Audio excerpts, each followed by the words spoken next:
হাসপাতালটির শুভ উদ্বোধন ঘোষণা করলাম।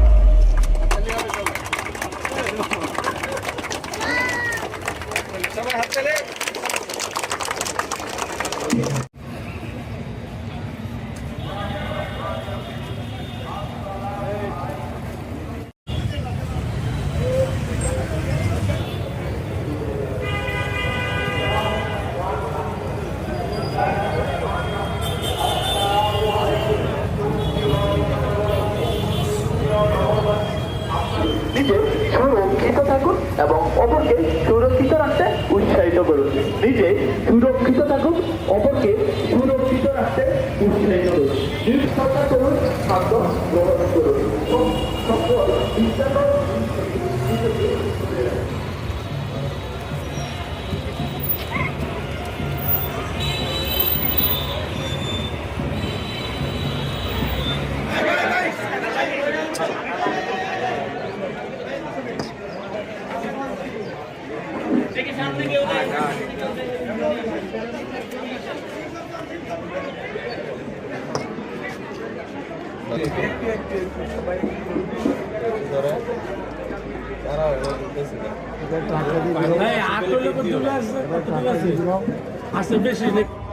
এতক্ষণ পর্যন্ত আমাদের বিশেষজ্ঞ ব্যক্তিবর্গ ডায়াবেটিস না হওয়ার জন্য কি করতে হবে, হওয়ার পরে কি করা লাগবে, সেই জন্য বৃহত্তর কুমিল্লাবাসীর জন্য আমাদের ঐতিহ্যবাহী কুমিল্লা ডায়াবেটিক হসপিটাল প্রতিষ্ঠিত হয়েছে।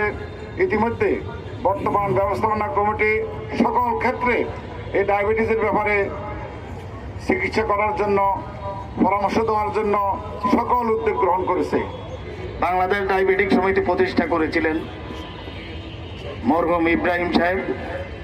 উনি এই ডায়াবেটিসের পথিকৃৎ বাংলাদেশে, এবং তাকে অনুসরণ করে বাংলাদেশের কুমিল্লার এক মহিষী নারী, যিনি আজ থেকে প্রায় 30 বছর পূর্বে এই কুমিল্লার এই অঞ্চলের মানুষ, শুধু কুমিল্লা নয়, নোয়াখালী, ফেনী এবং চাঁদপুর, ব্রাহ্মণবাড়িয়া, এই অঞ্চলের মানুষের কথা, জনগণের কথা চিন্তা করে উনি এই কুমিল্লায় সর্বপ্রথম এই প্রতিষ্ঠানের যাত্রা শুরু করেছিলেন।